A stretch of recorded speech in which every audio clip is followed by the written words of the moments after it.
still talking about Nigeria. Its brightest young athletic talents head to Oregon with high hopes as the 2026 World Athletics U20 Championships get underway from August the 5th to 9th.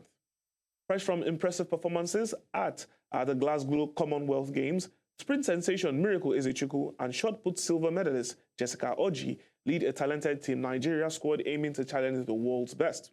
Ezechukwu will compete in the 100 meters, 200 meters and 4x100 meters relay, while Oji targets success in the shot put and discus. The team also boasts exciting prospects across the sprints, relays, jumps and throws, highlighting Nigeria's growing depth in athletics. The championships present a major opportunity for the country's next generation to announce themselves on the global stage and lay the foundation for future senior success. I've got Joshua Okeke joining me right now in this conversation. He's an athletics journalist and he's joining me all the way from Akure. It's a pleasure to have you on the show. A very good morning to you. You're welcome. How are you feeling today?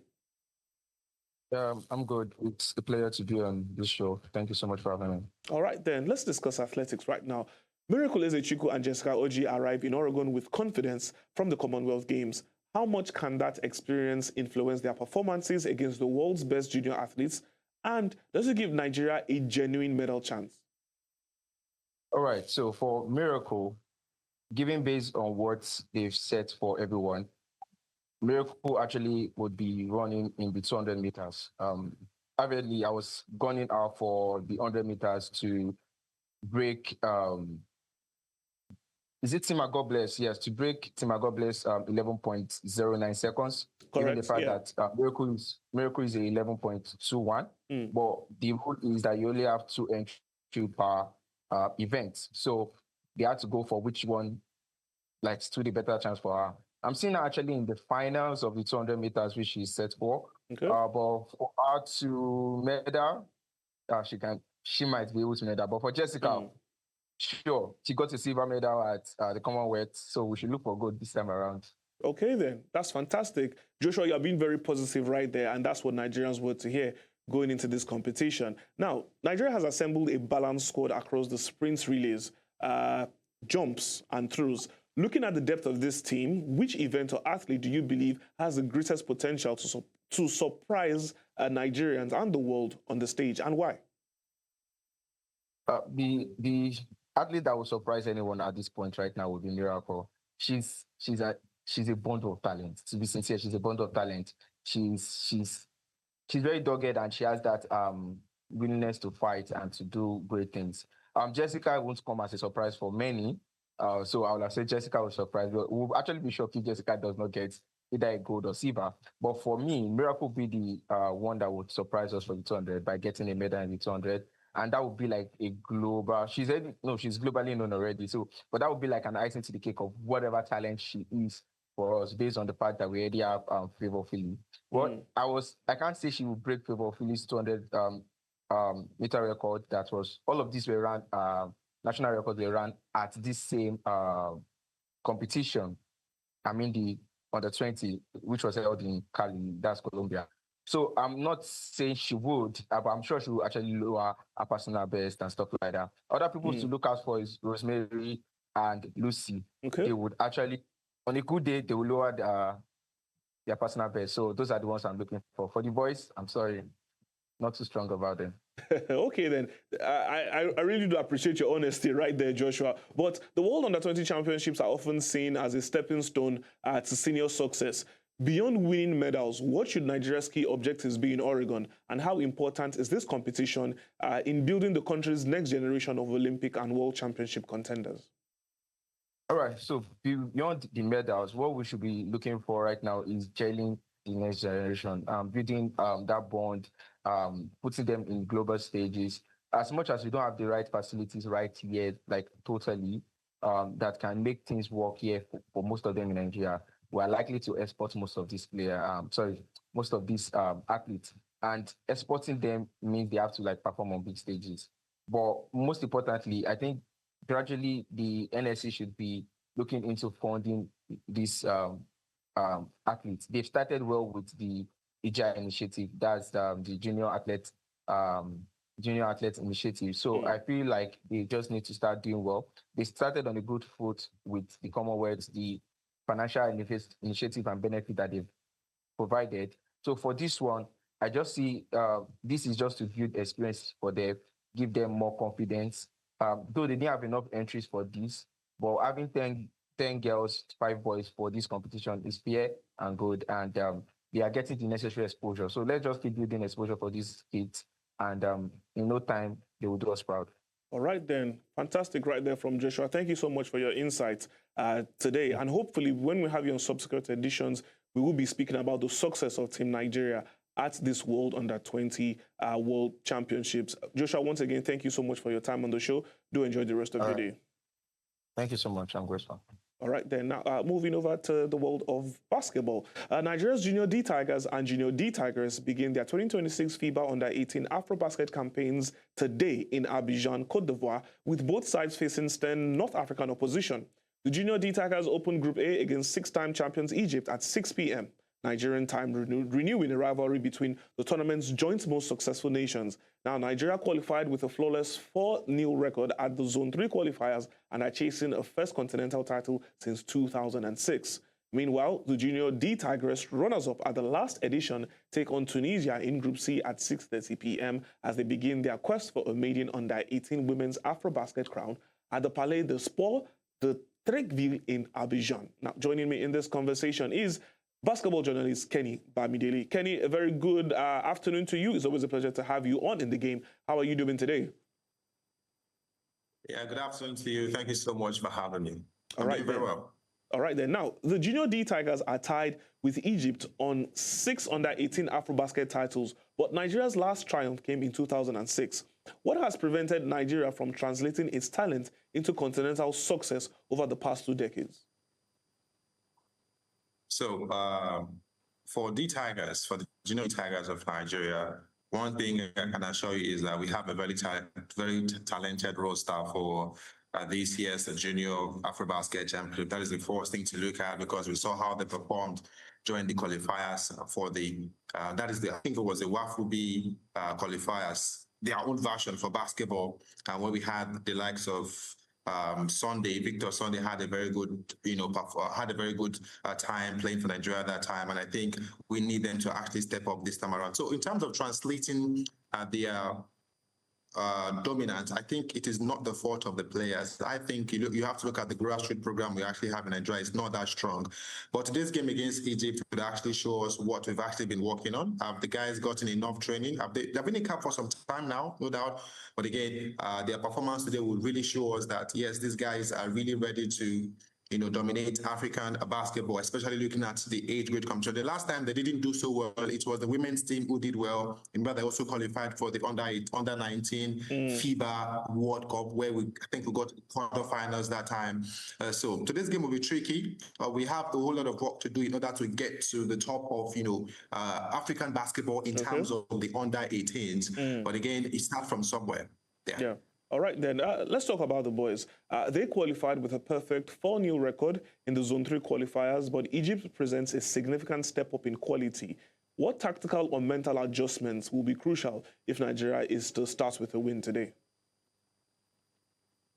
Okay, this is what I think. This is what I think about the tactical adjustment that it will be crucial. The qualifiers that we played, we found it really easy. We won all of our games. In fact, we won with huge margin. So we didn't face any tough position like Burkina Faso, Benin Republic. I think they were also part of our group that time. It was pretty easy for us. And that is a major problem.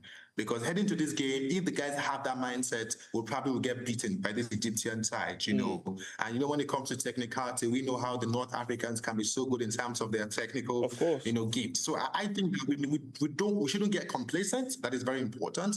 But looking at some of the names we have there is Victor Sunday. Victor Sunday is one of the best players we have in Nigeria today. Young, doing so well from himself as a guard. I think we're definitely going to need his athleticism in today's game against Egypt. We also have the likes of Joy and Isaiah. There is Atta James, and of course we have Obon and Joshua. These are some of the names that honestly I'm looking forward to see them perform today against Egypt. Yeah, so we need to take away the mindset of, we want it easy against Burkina Faso, join the qualifiers. we shouldn't expect it to be easy against Egypt. I think that would be a major problem because our qualifiers were so smooth. And if the guys go into this game against Egypt with that mindset, it might be a big problem for us. Okay, then. So one thing for sure, the junior D Tigers need to be on top of their game. They need to be mentally prepped, and they should not be overconfident. But let's talk about the girls now in particular. The junior D Tigers finished runners-up at the last edition and are still chasing a first under-18 women's AfroBasket title. Do you think this current squad has what it takes to go one step further? And what areas will determine their chances? While I can get a little skeptical with the male team, when it comes to women's basketball team, especially when it comes to continental competitions, I always have huge trust in them, especially looking at the Tigers of Nigeria. The same way I trust the Tigers to go into every AfroBasket with the mindset of winning is the same way I trust the junior the Tigers to go into this campaign with the mindset of winning this time around, because women's basketball, we own it. It resides in Nigeria, and the D Tigers has proven to us that over time. Yes, with the list of the names we have, the talented pool, we have the player who had to switch to play for Nigeria. I'm trying to remember her name right now. She actually switched to play for Nigeria, and I think that's actually a major one for Team Nigeria. So I think that we should get to the finals. I don't want to say confidently that we're going to win, but we should get to the finals, and we should also qualify for the Under-18 World Cup. Yeah. Okay. Kenny, for the last 2 years in particular, the junior D Tigers have been doing very well across the different age categories, right?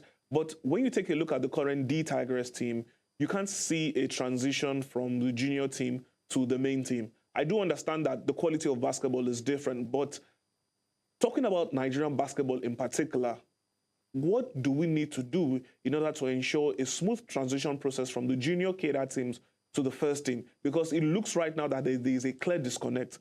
Also, we know that when it comes to Nigeria basketball in our history, it's been very topsy-turvy. We have an era in which we were dominating and doing well. We have a longer era in which we were not even in the conversations of being one of the best teams in Africa.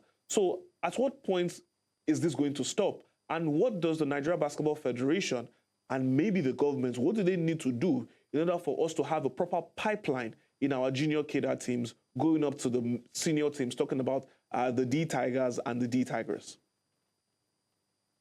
So for the D Tigers of Nigeria, I think the coach of the team, Rena Wakama, she's someone who's really big when it comes to young players. She loves, if you look at the recent, we had a training camp recently, some players were invited. Danielle Osho, as at that time, she was 18 years until she had her 19th birthday recently. So Danielle Osho was part of the players invited to join the D Tigers training camp. That is for the FIBA World Cup qualifiers that time, even though we had already qualified. So this tells you that Fortuna Wakama is watching these players. She's actually watching. And I remember Nora Ezike, who was part of the last World Cup that the junior the Tigers played. Nora Ezike has also been invited to the training camp of Nigeria. It tells you one thing. It tells you the fact that the coach is really big when it comes to talent, when it comes to trusting, the girls to get the job done. Definitely. So I believe that Rena Wakama wants to see these players transit to play for the senior team. But again, I hope she's going to get the support from the board, because the coach can have a plan and the federation can also have a different plan. So all we need to do is give Rena Wakama that support that she needs, and then we can integrate them. For the male team, we do respect to the female team. I think that it's not easy for you to integrate an under-18 into the senior team for basketball. I mean the Tigers, because you know how physical the male game is. So that might take time. So if these players are able to do well in this tournament, what they need to do is get the right clubs, be competitive, try to improve your basketball IQ. I think that is also very important. So yes, I believe that the coaches would love to have young players on their team. But again, the priority is we want to get the result. We want to win games. So that is just why I think it's a little bit slow. But trust me, Coach Rena Wakama is really big on young players on the team. Okay. I wanted to get your thoughts regarding local leagues, because for both the men and the women's league, it hasn't been smooth over the years. I mean, for the women's league, maybe there's been a bit of consistency in recent times, but even for the men, it's been difficult. There really hasn't been consistency.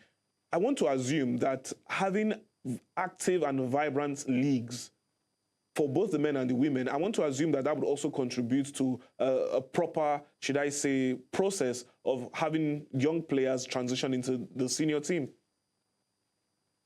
Yeah, for the men's league has been on. I think we are waiting for the playoff dates to be confirmed to us, and the women's league would also, I think this month, we are in the next 2 weeks, we should have the women's league also kickstart. They have been split into different conferences, even though we're waiting for the official announcements from the Basketball Federation right there. You're absolutely correct if you're saying that it has not been consistent in terms of the administration. For example, some teams are complaining that they shouldn't be taking some of the conferences to the northern part of the country because of the state of insecurity in Nigeria. Of course. And recently I was speaking with one of the club owners, and he expressed his satisfaction that one of the conferences we played at the northern part of Nigeria, which is not really safe for the players now, is now down to him to ensure that these players travel via air, not by road. So it's just part of the struggles. But for the men's playoff, we should be having it also later this month. Yes. Okay. I think that the structure is missing. The structure is actually missing, but the league has been on, but it's just that the league is not what we actually want it to be honest, because as long as we always produce representative for Basketball Africa League every year, it is through the league, you know, but a whole lot of work needs to be done in terms of organizing the league. We are way behind in terms of the structure, but the league has been on. The structure is just what has been missing. Okay, so hopefully there's clarity regarding the structure, because I'm also aware that, you know, a re-election was meant to be done for the NBBF. There have been issues. There are different factions and whatnot. That'll be happening later October. Okay. Based on the statement that FIBA put out some month ago. So we're expecting the election to be September, October. After the FIBA Women's World Cup, we should have the NBBF election, all things being equal. Okay, then hopefully it's a free and fair election, and hopefully we can have clarity, you know, regarding the leadership of the Nigeria Basketball Federation, and maybe we can then progress. Kenny, it's always a pleasure having you on the show. Thank you so much for your insights. But before I let you go, your predictions, Junior D Tigers against Egypt, your prediction for that game, and Junior D Tigers against Tunisia, your prediction for that game as well. I think Egypt will beat the Junior D Tigers, but I see the women's side winning against Tunisia. Okay, then we'll see how that plans out. Once again, thank you so much for your time on the show. Do enjoy the rest of your day. Thank you for having me. All right, then, always a pleasure. To end the first half of the show, on a light note, some might take this serious as well. 4 members of Uganda's boxing team have reportedly gone missing following the conclusion of the Commonwealth Games in Glasgow. Now, the athletes identified as Angel Katshobe, Nuhu Bate, Ibrahim Kemis, and Emily Nakalema failed to rejoin the rest of the squad for their scheduled trip home. According to Ugandan outlet NBA Sports, one of the missing boxers, speaking anonymously, said the group intends to seek asylum. The athletes reportedly hope to continue their boxing careers in a country with better training facilities and opportunities. They also appealed to Ugandans for understanding, urging the public not to judge their decision as authorities continue efforts to determine their whereabouts. Well, a growing trend of Africans seeking asylum whenever they go for international competitions. There was a point in time in the world of sports whereby the conversation was regarding Nigerians all the time. But now it's our Ugandan brothers over there in East Africa. Hopefully they know what they are doing, and maybe they get to achieve what they want to achieve. But hopefully they stay safe doing this as well.